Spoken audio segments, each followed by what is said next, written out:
Hi, everybody. I'm Damien Atto with Spider Forensics, and welcome to this Talking Tech with Bound webinar on the power of data analytics in your email investigations.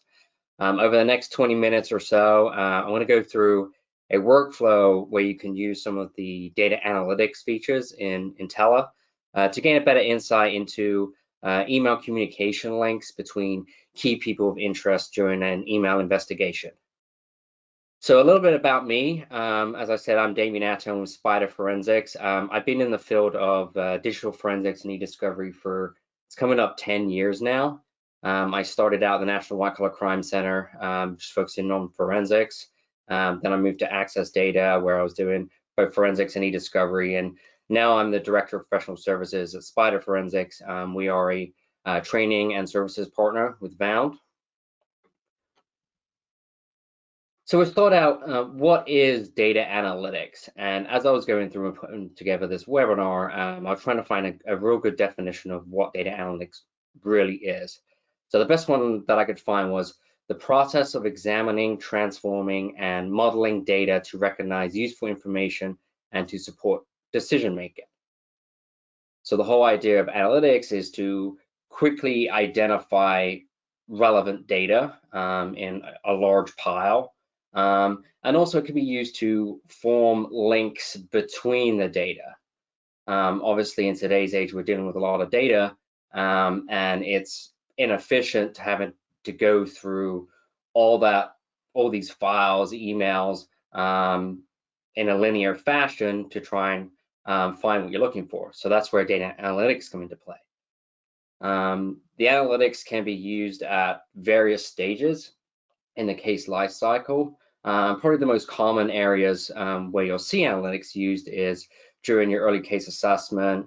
It can be used for data culling and then relevancy review.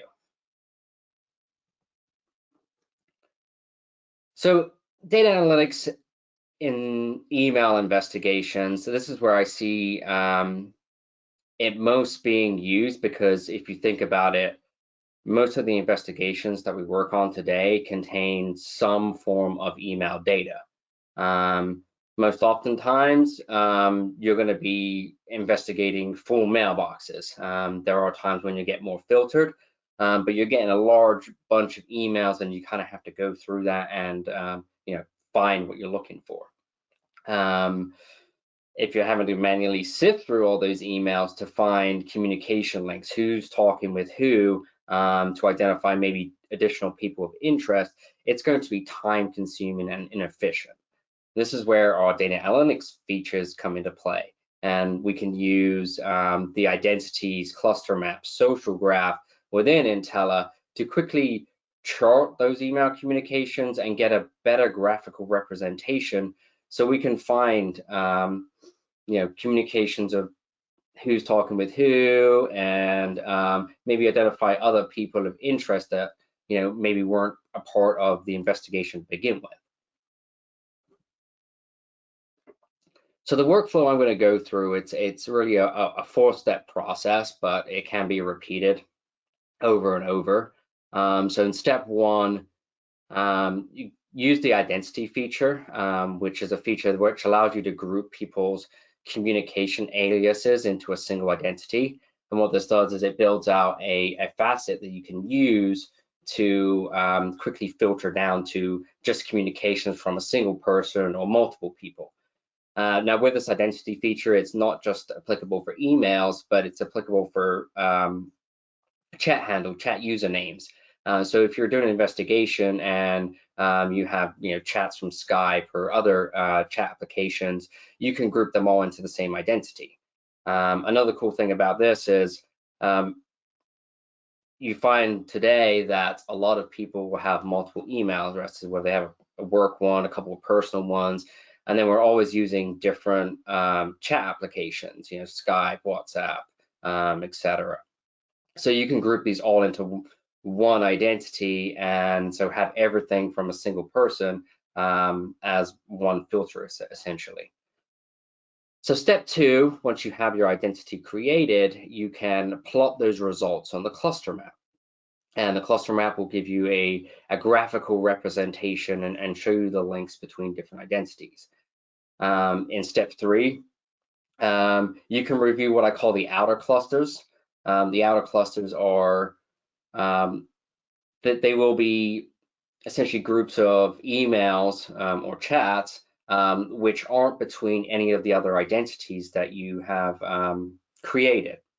So this is where you can potentially identify additional people of interest for the case, but it also allows you to screen out any non-relevant emails, things from, maybe social media and, other websites that people have subscribed to. And then in step 4, you can use the social graph to get a better visual representation of the communication links between all the different people. And this is where you can actually really drill in and look at the emails between 2 identities or maybe 3 or 4 different identities. So what I'm going to do here, we'll jump straight into Intella and take a look at this. All right, so I have Intella open. I ran an include filter to just show my emails. I have indexed 3 mailboxes in this case. I want to go to the identities tab. So I've already created a few identities. So in this case, I have basically PST dumps from user Doug M. Hall, Joe Carpenter, and Mark Lorenzo. So we have around 9,000 emails, and that's the undeduplicated count. So with the identities feature, this is where obviously we can create identities and group all our communication aliases together into one. Now, if you don't know where to start, I always start with, okay, whose mailboxes do we have? So I have my three key people in this case. Now, what you can also do is use the calculate identity suggestions button. So when I select this, Intella's going to go through and identify any other potential identities in here. So here we have a list. We do have, Doug Hull with his email addresses. We have Mark Lorenzo and his, and then some various others. We do see Microsoft rewards. So this is probably junk that you may want to screen out.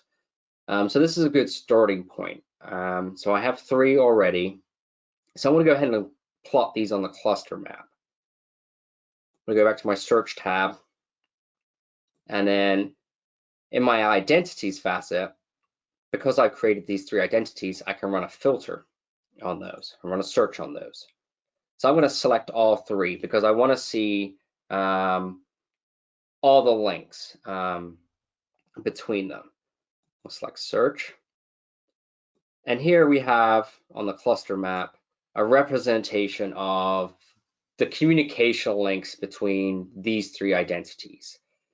So in the very center, 58. So these are the 58 emails that all 3 of these people have in common. So Joe, Doug, Mark, they're listed as a from, to, CC, etc. in one of these 58 emails. In the kind of middle cluster, or the I'd say this, not the outer, but just the inner outer cluster, we have the communication links between like Doug Hull and Joe Carpenter, so we could look at those, and then Joe Carpenter, Mark Lorenzo. But at this stage in the workflow, what I want to do is identify any potential other people of interest in my case. So this is where the outer clusters have a single link to an identity. So if we look at Joe Carpenter, he's in blue here. There are 418 emails that are from another person or another identity. So if we can select on that and take a look through at who this to from, and you may be able to potentially find other people in here. Obviously, in this instance, we have a lot of Tiger Direct, Crypto News, Apple News. These are all not relevant, but you could potentially find other people of interest. So you could go through and select on each one, do a quick review, and as you find additional identities, go back to your identities and then create those identities. So I want to go ahead and create a couple more identities that I know are in here. So I know Holly R. Berry. This is another person of interest. So I'm going to select and then select create. Now, if you did want to create an identity from scratch, if Intella did not suggest it as an identity, you can select the create identity and then enter in all the information about that entity, including the email addresses. So I have Holly Berry in here. I'm going to add in, see who else we have in here. We have Be Nice to Think, which is Brian Nice. So we create an identity. We have Blueberry and this Genevieve. So we have some identities now. Let's take a look at that on the cluster map now. I'm gonna clear out my filter and then just bring them all of them back in. So now our cluster map's a little bit crazy. And I find that the cluster map is good if you're dealing with a small number, 3, 4 different identities, but when you're dealing with more, it's better to move over to the social graph. So on the top right, I'm gonna go to the social graph. The graph you're about to create contains more than 700 nodes. So initially, it's going to create a social graph with all the email addresses in it. So if we look at this, it's very crazy in here. So if I can zoom out. But the social graph is another good place where you can quickly identify key people.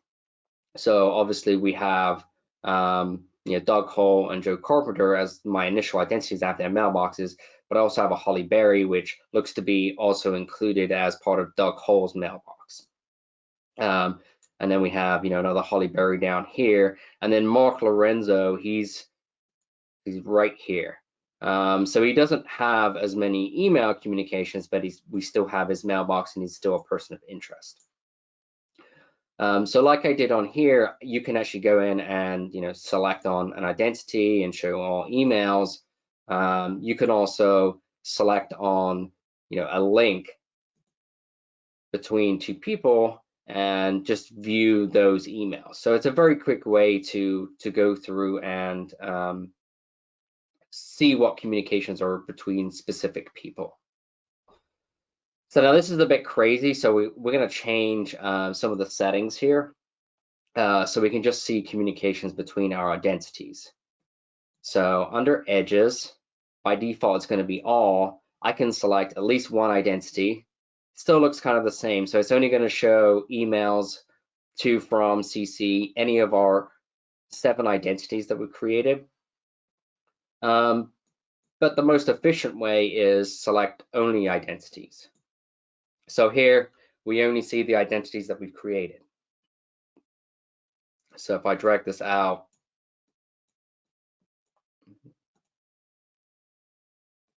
so we have, Holly Berry, we know he's communicating with Blueberry and Doug Hole, and then Mark Lorenzo with Doug Hole and Joe Carpenter, and then Joe Carpenter's the only one who's been talking to Brian Nice and Genevieve. So, and obviously we can select on these and then view all those email communications. So this is a very quick workflow, and I said, you can repeat it. So I've only gone through a little bit, but there could be potentially other people of interest within, this data set. So we could go in and if I take out Doug Hole and Joe Carpenter, we can review, Mark Lorenzo's. So we have Joe Carpenter in here, but we could potentially have some other people of interest. We can see Blueberries here. So you can always go back to your main data set, find additional identities, and then just start plotting them. And this will give you a better understanding of who's communicating with who, enables you to quickly filter down to just those emails of relevance, really. This email case has 9,000 emails, and I can quickly narrow it down to just the key emails that I'm interested in by looking at the social graph. So here, I may just want to see communications between Joe Carpenter, Doug Hall, and Mark Lorenzo. So those three, and I selected control on my keyboard and selected all the links. And now I just have all the communications between those folks. So just as a reminder, I'll throw up my PowerPoint again with the actual workflow to get that accomplished.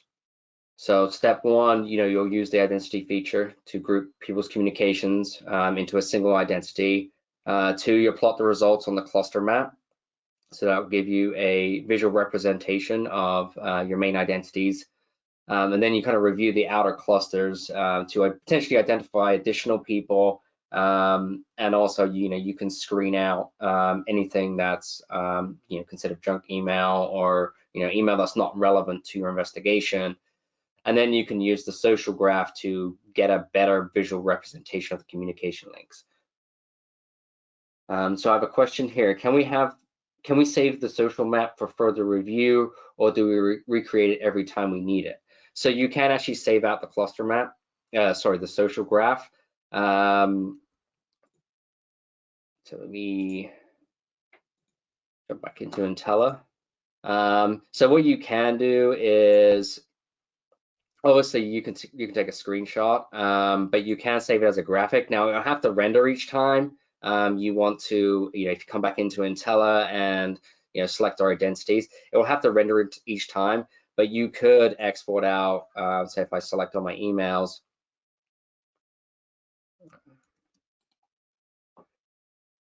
you can export social graph, and it will export it as a graphic file. So that way you can export it out and include it in a report. So, but if you are wanting to view it in Intella, you'll have to regenerate it each time. If you're not dealing with a lot of emails, it doesn't take very long at all. As you saw, mine generated pretty quickly, especially if you have a small amount of identities. The only identities feature will make it a lot quicker. I hope that answered your question.